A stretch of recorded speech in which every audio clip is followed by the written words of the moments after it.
কালকে শনিবারে একটা সেট সোনা নিয়ে পাইলে গেছে, তার কোনো কন্ট্যাক্ট পাওয়া যাচ্ছে না। তাকে ফোন করা হচ্ছে, সে কোনো কন্ট্যাক্ট, সে ফোন তুলছে না।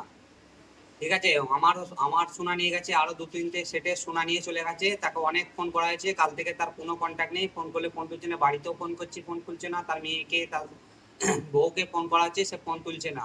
ঠিক আছে, এরা হারামখোরের ফটোটা আমি ফেসবুকে আপলোড করছি ভিডিওর মাধ্যমে। সবাই মিলে শেয়ার করো যাতে একে খুঁজে পাওয়া যায়। আর অবশ্যই ফটোটা শেয়ার করে, ঠিক আছে? কারণ দু তিনজনের সোনা নিয়ে গেছে, আর একটা সেটে সোনা নিয়ে গেছে। আর এই যে সোনাটা নিয়ে পাইলে গেছে তার ফটোটা আমি আপনাকে দেখাচ্ছি, দেখুন। এই এই এই হারামখোর সোনাটা নিয়ে পাইলে গেছে। ঠিক আছে, একে খুঁজে পাওয়া যাচ্ছে না। এর বাড়ি বাগনান ফতেপুর, বাগনান ফতেপুরে বাড়ি। একে বহুত চেষ্টা করে কন্ট্যাক্ট করা হচ্ছে, পাচ্ছে না। ইনি অনেকটা সোনা নিয়ে চলে গেছে, একে খুঁজে পাওয়া যাচ্ছে না। অবশ্যই ফটোটা শেয়ার করবে যাতে এই হারামখোরকে খুঁজে পাওয়া যায়। এর নাম মনোজ মালিক। ঠিক আছে, আর একটা সেটে সোনা নিয়ে পাইলে গেছে, দেখো দেখাচ্ছি তাকেও। এই সেটটারও সোনা নিয়ে পাইলে গেছে। এরই অ্যাকচুয়ালি বেশি সোনা নিয়ে গেছে। আমার কাছে পাট্টা ছিল সোনাটা দিতে, ওই সোনাটাও নিয়ে পাইলে গেছে। আমাকে যেটা দিতে দিয়েছে সেটা নিয়েও পাইলে গেছে। অবশ্যই ওই হারামখোরের খবর